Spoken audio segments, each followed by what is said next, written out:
Hello, dear viewers. Today, we are going to talk about the critical questions you need to ask yourself as you approach 40, a precious stage in life. Answering these questions will be key to not only facing the changes that this period brings, but also to increasing your happiness and fulfillment for the rest of your life. Inspired by the profound wisdom of Stoicism, we will explore important concepts to guide you on this journey. Are you ready? Then let's get started. When we reach a certain age, we are called to pause, to fix our eyes on the landscapes we have already passed, and to reflect on the paths that still lie ahead. Did we just exist? Were we just breathing, or were we really living? The answer does not lie in great achievements or the ephemeral applause of the world. The true signs of a life well lived are woven into the fabric of our experiences, etched into the quiet corners of our hearts. We discover them when we face our fears, in the relationships we cultivate with sincerity, and in the moments when we compromise ourselves to impact the lives of others. The questions brought before you today are not intended as harsh judgment, but rather as beacons that illuminate the past path and empower you to chart your future course with greater clarity and intention. Within this quiet introspection lies an opportunity for profound transformation, to embrace the second half of your journey with renewed purpose and a spirit that burns a little brighter. These questions will not always have easy answers, because human experience is extremely complex. These questions are meant to make you think, perhaps create a slight uneasiness, and set you on a path of self-discovery. Be open to those who accompany you and guide you with their wisdom on this extraordinary journey of life. This video will be one of the most profound presentations on this channel. So please don't just listen, try to understand. If you are ready, you have reached a certain age. We move on to 5 important questions that every person should ask themselves to understand if they are living their life really well. 1. Let's step into the sacred yet treacherous territory of the human heart. Our bonds with others, be they lovers, relatives, or friends, they form the fabric of our existence. Yet all too often these relationships are woven with threads as poisonous as they are silken. Listen to the voice from 2,000 years ago, because the time for self-deception is over. Our masks fall when our hair turns silver, and the relentless march of time can no longer hide the emptiness inside us. You may have heard the name Seneca a lot, but have you ever tried to get to know him? Born into privilege, Seneca struggled with illness throughout his life. His body was weak, but his spirit was unshakable. His keen intellect and ambition placed him squarely in the ruthless world of Roman politics, and he got a taste of power by advising the young monster Nero. Yet Rome was a nest of vipers. His incredible intellect provoked jealousy, and he was exiled. Seneca's true power lies not in an illusion of divine perfection, but in his relentless determination to find the light even in the midst of the storm. In today's world, human relationships are messy, visceral things. Even if we don't live in the snake-infested rooms of ancient Rome, they are a crucible where our deepest insecurities come to the surface. We look for love. Yes, but we often confuse it with addiction. We cling to others to fill a void inside us that only we can repair. We hunger for approval. We mask it as affection. We build walls around our hearts and call it fortitude. Our expectations haunt our bonds like hungry dreams. We demand from others what we are unwilling to give to ourselves. So, inspired by the bitterness of the stalk, we can ask ourselves, are your relationships built on love and intimacy, or on unspoken needs and expectations? This question is a dagger in your chest. Dear friends, let us now elaborate on this question and go to the heart of our past memories. Did you bring your truest self to your relationships, or did you wear masks, fearing vulnerability? Did you give freely of your time and attention, or did you keep a mental ledger, expecting an equal return? Did you show compassion for the imperfections of others? Have you acknowledged that they are just as progressive as you are, or have you secretly harbored judgments that foster a sense of superiority? Did you speak your truth honestly, even when it was difficult, or did you just try to please and let the pain fester unspoken? True connection is a rare and precious flower. It requires both vulnerability and an unwavering respect for another's autonomy. It is built on shared joy and open communication. It survives not in the absence of challenges, but in a shared determination to overcome them together. It is a mirror that reflects both your light and your shadows and forces you to grow. Your youth may have been spent juggling the illusion of many attachments, each built on a flimsy foundation. It is in the twilight of your life that you will realize the true weight of the bonds you have created. Were they ties that strangled both you and those you claim to love, or were they ropes strong enough to bear the burdens but loose enough to allow growth? Look at those you call relatives, those with whom you share your bread. Can you look into their eyes with an open heart, free from the weight of unspoken accusations? Can you reach out your hand without the expectation of repayment? Can you forgive their offenses as you desperately wish they would forgive yours? A life well lived is one in which true bonds echo through the corridors of your memories, a testament to the love, honesty, and resilience you bring to the world. This is the true currency of a fulfilled existence, not status or possessions. Let these words move you. Let discomfort be your catalyst. Examine your bonds with the brutal honesty of a soldier preparing for battle. Let go of those that no longer serve you and repair with humility and fierce commitment those that have real potential for growth. 2. We should now understand this very well. Life is not an idyllic stroll through sun-kissed meadows. It is a stormy sea full of dangers that will heat everyone to the limits of their existence. Those who have witnessed the rise and fall of empires, who have seen the best and worst that mankind has to offer, can speak this truth without hesitation. Imagine Marcus Aurelius on the battlefield, plagued not only by bloodthirsty enemies but also by the creeping disease that would take over his body. Or imagine the slave Epictetus, brutally beaten by a cruel master, his leg shattered and crippled but his spirit unbroken. "You broke my leg but you cannot break my will," he said as he moaned in agony. Did they whimper and curse the gods as victims of a cruel fate, or did they find within themselves a strength that defied their circumstances? If the philosopher who was beaten and crippled by the slave philosopher were alive today, he would probably ask us all the crucial question: have you crumbled in the face of adversity, or have you found hidden reservoirs of resilience? This question cuts through the cobwebs of delusion and self-pity like a cold wind. Think about it. When you lost a loved one, a dream, your health, did you despair and let grief consume you? Or did you find ways to honor the past while facing the future? When the world turned against you and disasters piled up like stones on a grave, did you succumb to the pain and blame others for what happened to you, or did you grit your teeth and keep moving forward? When confronted with your weaknesses, did your anger, your worries, your self-doubt, did you run and hide, or did you turn toward the fire, trying to soften your flaws? Adversity is the greatest teacher. It reveals our vulnerability and at the same time the sleeping strength we never knew we had. It is in the struggle that we discover whether we are made of time or forged steel. Resilience is not the absence of pain or fear, but the determination to keep going even when every step is agonizing. Do you think that only great tragedies are worthy of such scrutiny? No, your courage is found in the daily humiliations, the small annoyances and disappointments that wear on your soul. The resilience to face a dull day at work with calm dignity, to endure the stupidity of others with grace, to resist the temptation to succumb to pettiness. These are the victories that really matter. There is no shame in feeling broken and adrift. We are all human, but a life well lived is one in which you pick up the shattered pieces, not with despair, but with a fiercer determination. You rebuild yourself. Not as you used to be, but stronger from the broken places. As Mevlana says, the wounds are where the light comes in. Do you know what happens when you stand up from the broken place intact? Have you ever experienced it? Now when an obstacle comes in your way, it just gets in the way like clouds drifting down but never blinding the sun. Don't wait for a great disaster to test your worth. Every day is a battlefield. Let my words burn you. For they are not only mine, not only the Stoics, but, as Seneca says, they belong to all of us. Embrace the pain.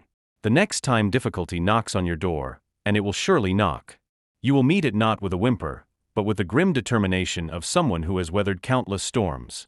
3. We now set foot on the spiritual battlefield where the ghosts of the past can hold us hostage. Forgiveness is an elusive concept, whispered by bards, sages, prophets, but rarely found in its purest form, so listen carefully. Because it is in this area that we deceive ourselves more than any other. Nelson Mandela was one of the world's most famous African leaders. He was sentenced to life imprisonment for fighting against apartheid and was released after 27 years in prison. After his release from prison, he was elected president of South Africa. And so a lot of people thought that he would ruthlessly punish anyone who had anything to do with apartheid or his imprisonment, but of course he didn't. During his time in prison, Mandela read the works of Marcus Aurelius and learned many of the basic values of Stoicism. He practiced them all throughout his life. Instead of calling for the heads of tyrants, he called on his people to do the opposite, to relax and rebuild. Another example is Seneca, who faced many injustices and betrayals throughout his life. However, one of the most important of these situations involved a conspiracy organized by Nero and the imperial government, of which he was a mentor.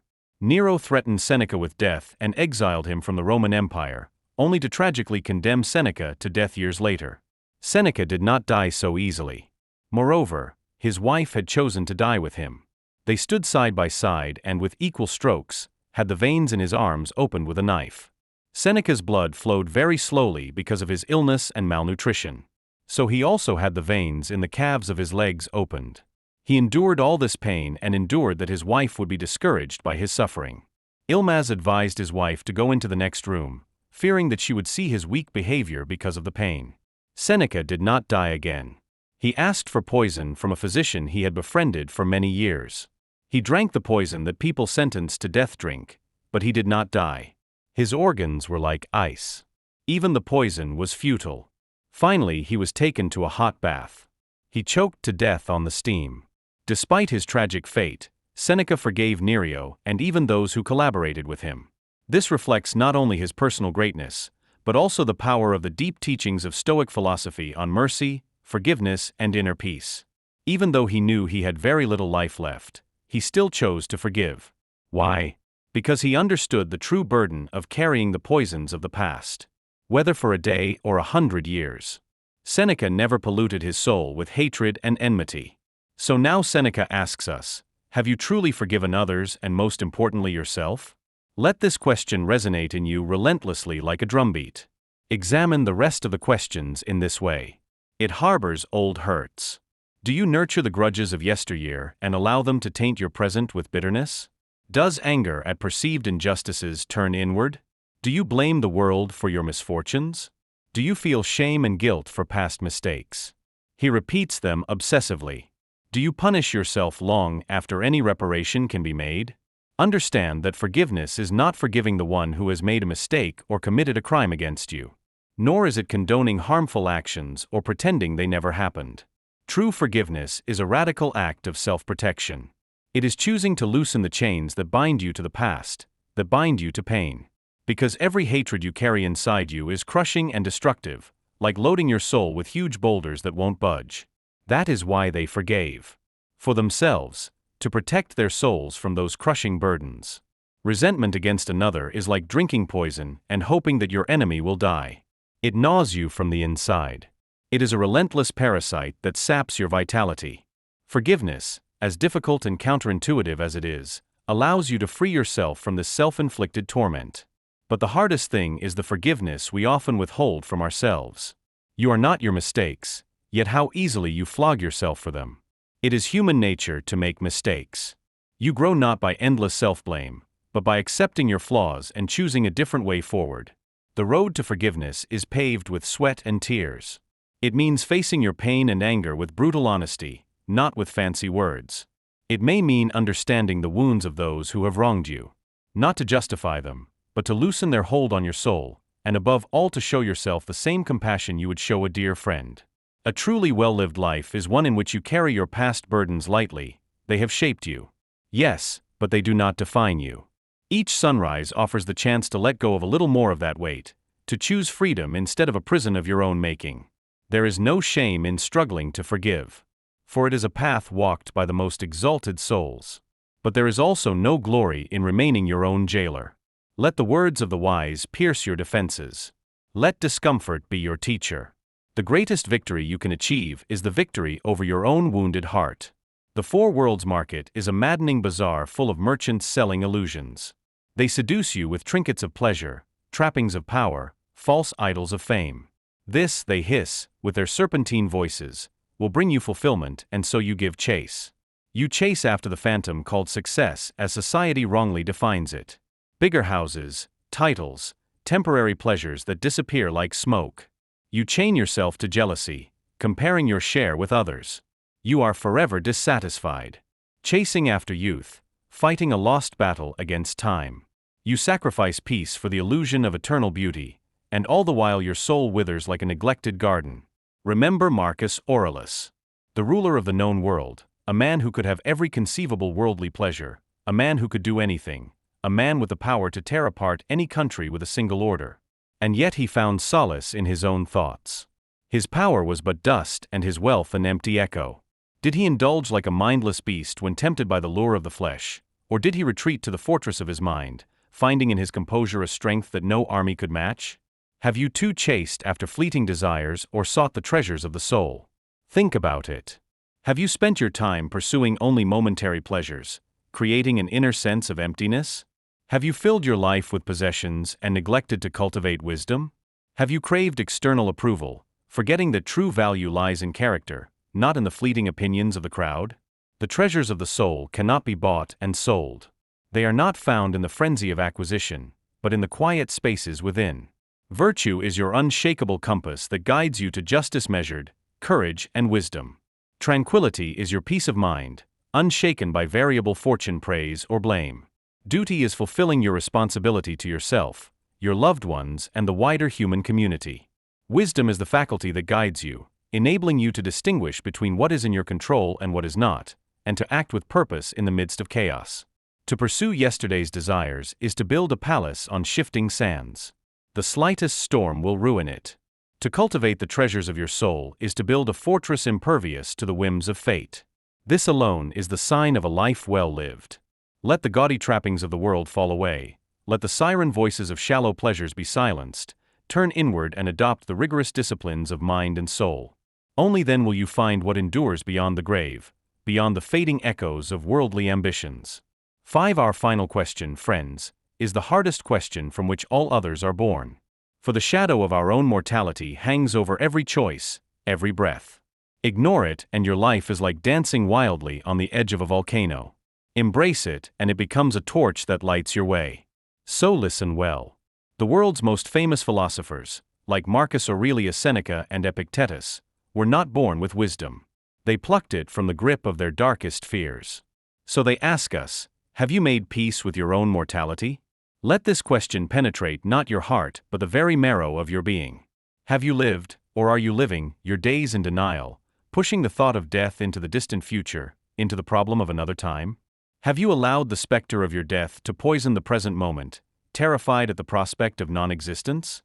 Have you filled your days with meaningless distractions, filling them with meaningless, distracting things?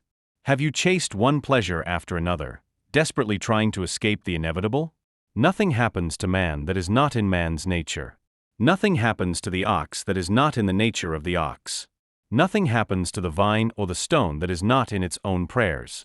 Only what is familiar and natural happens to every living being. So why do we complain? Universal nature never brings us anything that we can't handle. Think of those before you, before your father. They were alive for a short time. They have been dead for a very long time.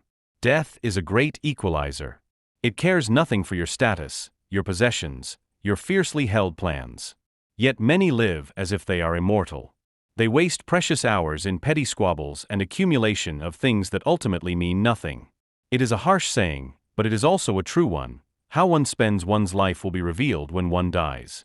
Therefore, we should prepare for death as we prepare for tomorrow. The important thing here is not what we take with us when we die, but what we leave behind. Death does not take years into account. Nor does it know where death is waiting for you. That is why we must wait everywhere. Epicurus said it so well, get used to death.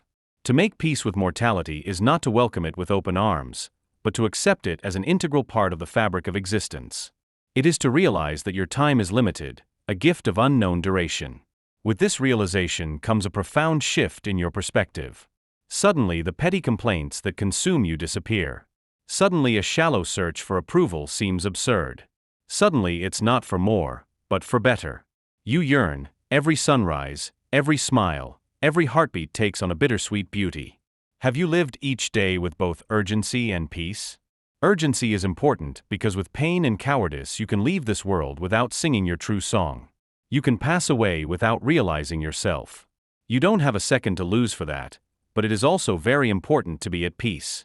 Because accepting your end brings with it the freedom to live bravely without fear of failure or the opinions of others. Death is not an end, but a transformation. Your atoms will return to the cosmos from which they came, and your legacy, however small, will continue to live on in the waves you created and in the hearts you touched. Therefore, our return is to the divine, to the one who created us, to the one who gives us life. That's actually the summary of our life in a nutshell, a life well lived.